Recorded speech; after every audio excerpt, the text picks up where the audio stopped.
Hola, bienvenidos al tema 13, hoy os traigo la historia de Mongolia comunista. Consolidación del poder. 1924-1939. Entre 1925 y 1928 el nuevo gobierno se convirtió en un régimen establecido, comenzando con los planes de colectivización de la ganadería, así como la expropiación de las tierras a la nobleza y al clero. Además se decretó la prohibición total de la empresa privada. A partir de 1932 se redujo la aplicación de una economía manejada por el Estado, pero en 1936 esta situación cambió, especialmente después de las invasiones japonesas, pues se incrementó la influencia soviética, desplegando tropas en Mongolia en 1937 en respuesta al expansionismo japonés. Segunda Guerra Mundial. 1939-1945. Durante la Segunda Guerra Mundial, debido a una creciente amenaza japonesa sobre la frontera entre Mongolia y Manchuria, la Unión Soviética invirtió el curso del socialismo mongol en favor de una nueva política de gradualismo económico y construcción de la defensa nacional. Los ejércitos soviético y mongol derrotaron a las fuerzas japonesas que invadieron el este de Mongolia en el verano de 1939 en la batalla de Khakin-Gol y se firmó una tregua para establecer una comisión para definir la frontera entre Mongolia y Manchuria en otoño de ese año. Después de 1941, la economía de Mongolia fue reajustada para apoyar a la Unión Soviética en todas las formas posibles, incluyendo la provisión de fondos para varias unidades militares soviéticas. El historiador ruso V. Suvorov escribió que la ayuda de Mongolia durante la guerra soviético-alemana era tan importante como la ayuda de Estados Unidos porque las ropas calientes fueron a menudo decisivas para la victoria en batallas en el frío frente del este. Además, voluntarios mongoles lucharon en el Ejército Rojo contra las potencias del eje en Europa. En 1944, Mongolia perdió a uno de sus vecinos cuando la Unión Soviética se anexó la República Popular de Tano-Tuba. En el verano de 1945, la Unión Soviética utilizó a Mongolia como base para lanzar la Operación Ofensiva Estratégica de Manchuria, un ataque exitoso contra los japoneses. La acumulación precedente trajo a 650.000 soldados soviéticos a Mongolia, junto con cantidades masivas de equipo. El ejército mongol desempeñó un papel de apoyo limitado en el conflicto, pero su participación dio a Stalin los medios para obligar a la parte china a aceptar finalmente la independencia de Mongolia. Reconocimiento internacional de 1945. La Conferencia de Yalta de febrero de 1945 preveía la participación de la Unión Soviética en la Guerra del Pacífico. Una de las condiciones soviéticas para su participación, presentada en Yalta, fue que después de la guerra Mongolia Exterior mantendría su status quo. El significado preciso de este statu quo se convirtió en un punto de discusión en las conversaciones chino-soviéticas en Moscú en el verano de 1945 entre Stalin y el enviado de Chiang Kai-shek, Televisión Soon. Stalin insistió en el reconocimiento por parte de la República de China de la independencia de Mongolia Exterior, algo de lo que ya gozaba de facto incluso mientras seguía siendo parte de China de jure. Chiang Kai-shek se resistió a la idea, pero finalmente cedió.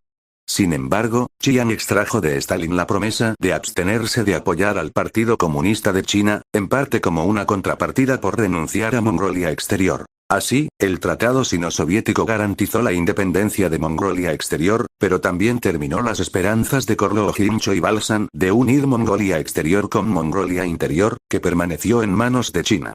Choibalsan esperaba inicialmente que Stalin apoyara su visión de la Gran Mongolia, pero el líder soviético fácilmente sacrificó la visión de Choibalsan por los logros soviéticos, garantizados por el Tratado Sino-Soviético y legitimados por los acuerdos de Yalta.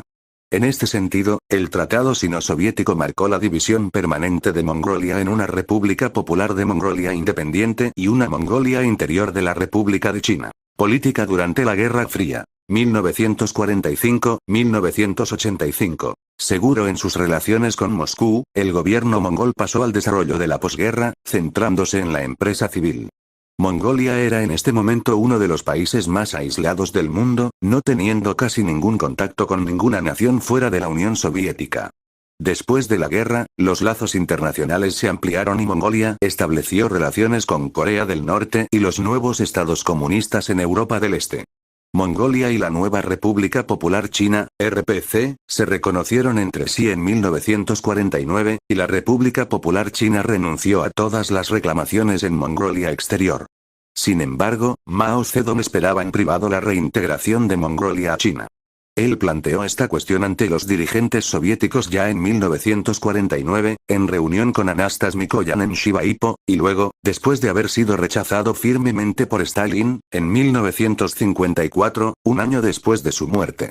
En 1956, después de la denuncia de Stalin por Nikita Khrushchev, los líderes chinos intentaron presentar la independencia de Mongolia como uno de los errores de Stalin en las reuniones con Mikoyan. La respuesta soviética era que los mongoles eran libres para decidir su propio destino. En 1952, Choibalsan murió en Moscú, donde había estado bajo tratamiento para el cáncer. Fue sucedido como primer ministro por Jung-Jahin Tsedenbal. A diferencia de su predecesor, Tsedenbal estaba entusiasmado con la incorporación de Mongolia como una república constituyente de la Unión Soviética. La idea se encontró con la oposición vigorosa de otros miembros del MPRP y fue abandonada. En la década de 1950, las relaciones entre la República Popular de Mongolia y la República Popular China mejoraron considerablemente.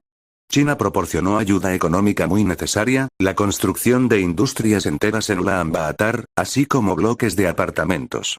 Miles de trabajadores chinos participaron en estos proyectos hasta que China los retiró después de 1962 en un intento por presionar a Mongolia para que rompiera con Moscú en el momento de empeorar las relaciones sino-soviéticas. Tras el comienzo de la disputa chino-soviética, Mongolia vaciló brevemente, pero pronto tomó una posición pro-soviética, siendo uno de los primeros países socialistas en aprobar la posición soviética en la pelea con China.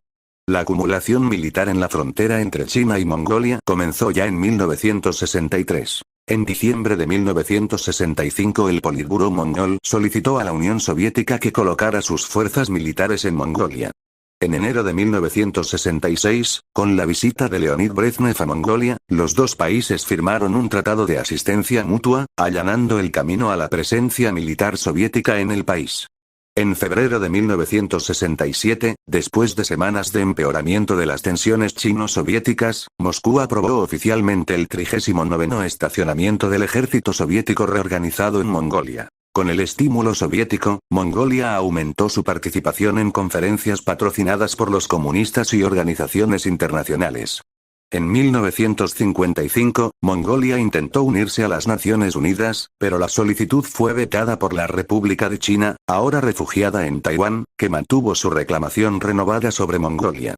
Mongolia se convirtió en miembro de la ONU en 1961 después de que la Unión Soviética amenazara con vetar la admisión de todos los nuevos estados descolonizados de África si la República de China volvía a usar su veto.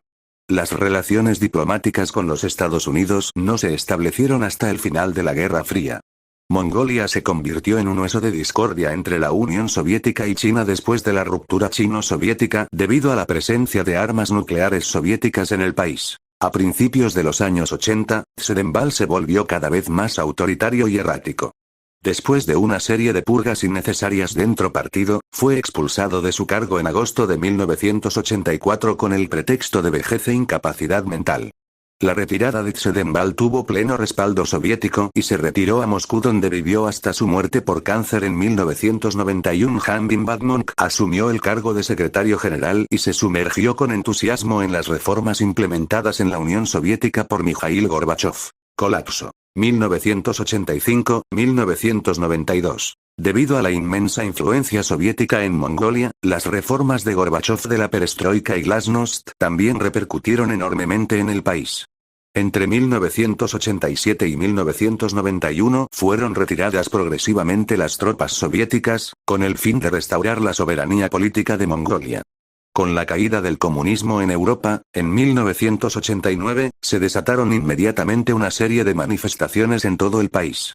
Las protestas aumentaron durante el invierno de 1990, provocando que el gobierno aceptara el abandono del sistema de partido único, a pesar de sus intentos iniciales de instaurar reformas de libre mercado similares a las de China, Vietnam y Laos, pero manteniendo el sistema político inmovilista, y realizara elecciones legislativas con varios partidos políticos. Debido a su monopolio sobre los medios de comunicación, el MPRP obtuvo un triunfo aplastante, pero de todas formas la liberalización del país estaba casi completa. Posteriormente, la política exterior y de defensa de Mongolia cambió profundamente. Mantener relaciones amistosas con la Federación Rusa y la República Popular China será una prioridad de la política exterior de Mongolia y no adoptará la línea de ninguno de los dos países, sino que mantendrá en principio una relación equilibrada con ambos y promoverá una cooperación de buena vecindad general. La democracia se consolidó con la victoria opositora en las elecciones legislativas de 1996. 10. Una nueva constitución, que convertía al presidente de la República en un cargo electo y garantizaba la democracia y el derecho a la propiedad privada, fue aprobada en 1996.